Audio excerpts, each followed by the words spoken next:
life. It's given me everything that you're seeing here. Like, bro, I bought a house. I'm very grateful to have the position that I do on this platform. I didn't dream of ever getting to this sort of point, and YouTube has just offered me so many incredible possibilities, and I just want to thank YouTube, first of all, for even allowing me to get to this point on your platform. With that said, however, I want to give a little bit of feedback, shall we call it, just talking about a little bit of an issue that's going on and give my 2 cents on a recent problem that has much more so been apparent for creators. That being age restriction, and much more so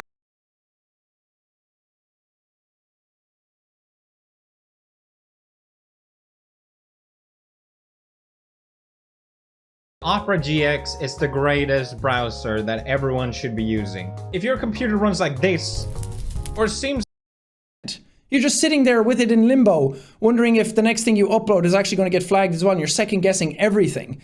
And that sort of like second guessing of stuff has really killed my sort of creativity when it comes to content, or like, it just pulls me out of it. Whenever I'm recording something and I'm thinking, man, is this going to get flagged? Do I have to edit this out? And all of these filters going through my brain just kind of like pulls me out of the moment and pulls me out of my own content, where I just want to sit here and have fun and record stuff. And I know these systems are in place for good reasons, like to keep children safe, to keep pornographic content off the platform. Like, for the reasons that they're implemented, they're very good reasons for them being there, and I completely understand that and don't want them to go away. I just wish it was more consistent and a bit more transparent as to what's going on, because right now it feels like you get flagged for some sort of stuff and they won't tell you what it is because either they don't know or they don't want to tell you, because then it'll like poke holes in the system. And I guess this is a good jumping off point to the next point, which is that there's a big issue with users flagging videos these days as well. And I'm speaking all of this anecdotally because I don't have any like crazy proof of this. It's just kind of what I go through and what I see others go through and the stories that I hear from them, is that users can flag videos, and if you get mass reported for something, I think then YouTube pays attention to it and does something about it. And a recent example of this was that the Corridor Digital people got their channel hacked, and they got mass reported by people watching the video to be like, hey, your channel's hacked, or we want this taken down, or something like that. And then their whole channel was removed from YouTube. So it made me think, what happens if you're not hacked and people report you en masse like that as well? Do YouTube actually check it and then be like, no, that's fine, we'll keep it? Or is it automated where the system will just take your channel down anyway if you just get mass flagged for something? Because what if somebody uploads something and other people don't like it and then it gets mass reported? Like, I don't know the systems in place for users flagging videos like that. Or if somebody finds something unsavory or they didn't find it funny or something like that, can't they just abuse the system then to get something they don't like addressed? And again, I could be talking out of my ass on this one, and it could not actually be like that. And there could be way more systems in place to protect people from that.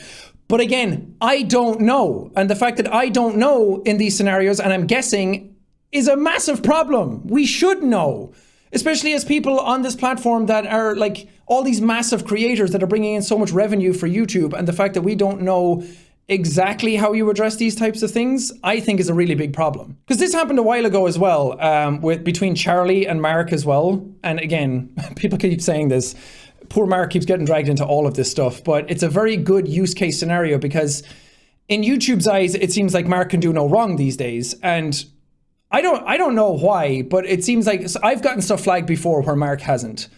And I think, because me and Mark are of a similar size and like make similar content, that to me was really bizarre. The only difference is that Mark has made like YouTube original shows with them, and I'm wondering if he was put into a different system so those shows wouldn't get flagged for some of the stuff that was in them.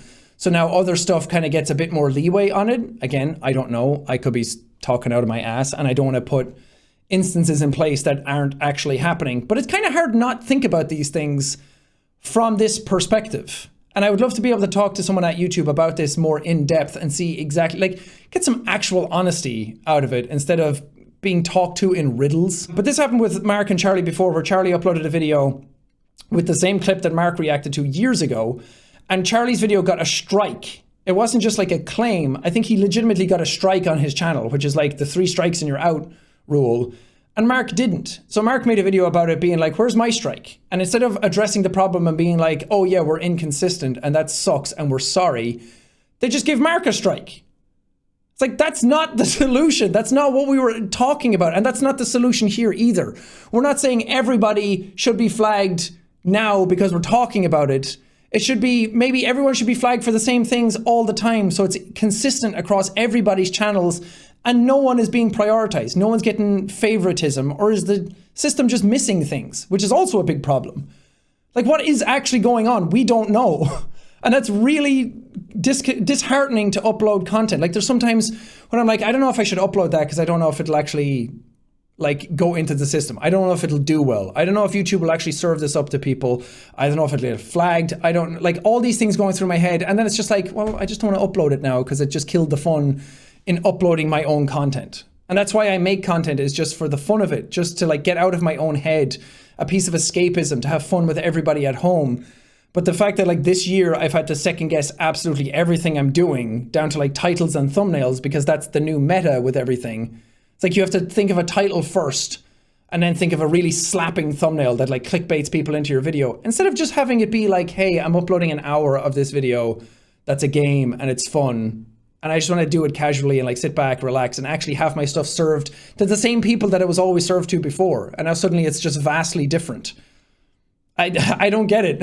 And it's hard to talk about this stuff as well, because I'm not trying to come at this from a perspective of like, oh, woe is me, my videos should be doing better. That's not the case. If I upload something that people just aren't interested in, that's totally fine. I absolutely